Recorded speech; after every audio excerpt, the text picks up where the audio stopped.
नमस्कार, आप सभी का स्वागत है कानून इनसाइट्स में। आज हम डिस्कस करेंगे एलिमेंट्स ऑफ क्राइम के बारे में। वो क्या एलिमेंट्स हैं, अगर वो हो तभी एक क्राइम को क्राइम माना जाएगा।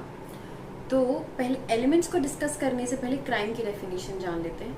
मैं जो डेफिनेशन डिस्कस करने जा रही हूँ वो स्टीफेंस की है। स्टीफेंस कहते हैं crime is an act forbidden by law. ऐसा एक्ट जो करने पे क्राइम कॉन्स्टिट्यूट होगा और आपको पनिश किया जाएगा। मतलब ऐसा एक्ट जो कानून में अगर आप उन्हें करते हैं तो आप कानून का उल्लंघन करते हैं। 4 एलिमेंट्स हैं क्राइम के। पहला है ह्यूमन बीइंग, दूसरा है मेंस रिया, तीसरा है एक्टस रियस, चौथा है इंजरी। अब इन चारों को बारी बारी से अच्छे से समझते हैं। पहला एलिमेंट है ह्यूमन बीइंग। ह्यूमन बीइंग इसलिए क्योंकि इंसान से एक्सपेक्टेड होता है कि वो सर्टेन वे में बिहेव करे, और अगर वो वैसा बिहेव नहीं करता तो वो लाइबल होगा। ह्यूमन बीइंग में एनिमल इसीलिए नहीं आता क्योंकि हम एनिमल से एक प्रकार का बिहेवियर एक्सपेक्ट नहीं करते हैं। पहले के टाइम में एनिमल लाइबल होते थे अपने एक्ट्स के लिए, पर आज के टाइम में ऐसा कुछ नहीं होता। Animal is not liable, in fact owner liable होता है। अगर मान लीजिए किसी के पास एक डॉग है और वो डॉग किसी को काट लेता है, तो उस पर्टिकुलर एक्ट के लिए वो ओनर लाइबल होगा जिसने वो डॉग रखा हो। सेक्शन 11 ऑफ आईपीसी डिफाइन करता है पर्सन। सेक्शन 11 में दिया है the word person denotes any company और एसोसिएशन और body of person whether incorporated और नॉट। अब ये डेफिनेशन इंक्लूसिव है, इसमें सिर्फ ह्यूमन बीइंग नहीं और भी एंटिटी की बात कीजिए। Company, association, body of person. Company, association और बॉडी ऑफ पर्सन क्यों? क्योंकि जैसे ह्यूमन बीइंग के पास एक आइडेंटिटी होती है, एक सेपरेट लीगल एंटिटी माना जाता है, मेरी एक आइडेंटिटी है, मेरा एक नाम है, उसी तरीके से कंपनी, एसोसिएशन और बॉडी ऑफ पर्सन को भी एक सेपरेट लीगल पर्सन माना जाता है लॉ में। एक बड़ा ही फेमस केस है state of Maharashtra versus syndicate transport company. इस केस में कंपनी को पनिश किया गया था सेक्शन 420, 403, 406 ऑफ आईपीसी के अंडर, क्योंकि कंपनी को एक सेपरेट लीगल एंटिटी माना गया, और सेक्शन 11 ऑफ आईपीसी पर्सन की डेफिनेशन में कंपनी भी इंक्लूड करती है, तो इसलिए कंपनी को पनिश किया गया। सेकेंड एलिमेंट है मेंस रिया। मेंस रिया का मतलब होता है guilty intention.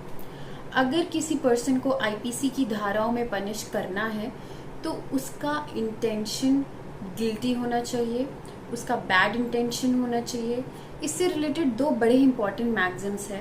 एक्टिस non facit reum nisi मेंसिट्रिया।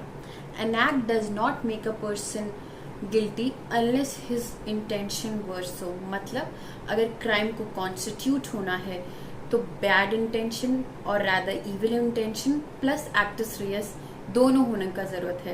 एक्टिस Reis यानी एक्ट डन, मतलब एक्ट का भी होना चाहिए, बैड इंटेंशन का भी होना चाहिए, then that will constitute crime.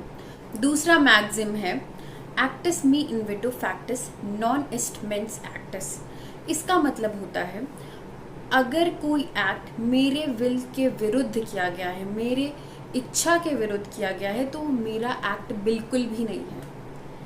मतलब अगर कोई एक्ट किया गया है जिसमें मेरी इच्छा नहीं है तो वो मेरा कार्य नहीं कहलाएगा। थर्ड एलिमेंट की बात करते हैं। थर्ड एलिमेंट है एक्टिस रियस यानी एक्ट और ओमिशन। किसी क्राइम को कंप्लीट होने के लिए जरूरी है कि खाली इंटेंशन ही ना बनाई जाए, उसके साथ उसे एग्जीक्यूट किया जाए, कुछ एक्ट किया जाए, तभी वो पनिशेबल होगा आईपीसी में। कुछ एक्सेप्शंस भी हैं जो मैं किसी और वीडियो में आपसे डिस्कस करूंगी। Professor Kenny says that actus reus means an act forbidden by law. मतलब ऐसा कार्य कानून के विरुद्ध है। Actus reus include action as well as omission, मतलब कुछ करना या कुछ नहीं करना, दोनों ही चीजें एक्ट के अंदर आती हैं। लास्ट एलिमेंट है इंजरी, जो कि डिफाइंड है सेक्शन 44 ऑफ आईपीसी में। इंजरी का मतलब होता है कोई हार्म आप इलीगल तरीके से किसी इंसान को कर रहे हैं, उसकी प्रॉपर्टी में या उसकी पर्सन यानी उसकी बॉडी में या उसका माइंड यानी आप उसकी पीस को भंग कर रहे हैं, या रेपुटेशन आप उसको डिफेम कर रहे हैं, इन चारों चीज़ में अगर आप कुछ कर रहे हैं चारों एंगल से, तो ये आता है इंजरी के अंडर। आई होप आज का छोटा सा टॉपिक आपको समझ में आया हो। प्लीज़ इस चैनल को सब्सक्राइब कीजिए, वीडियो को लाइक करिए, शेयर कीजिए। Thank you. जय हिंद।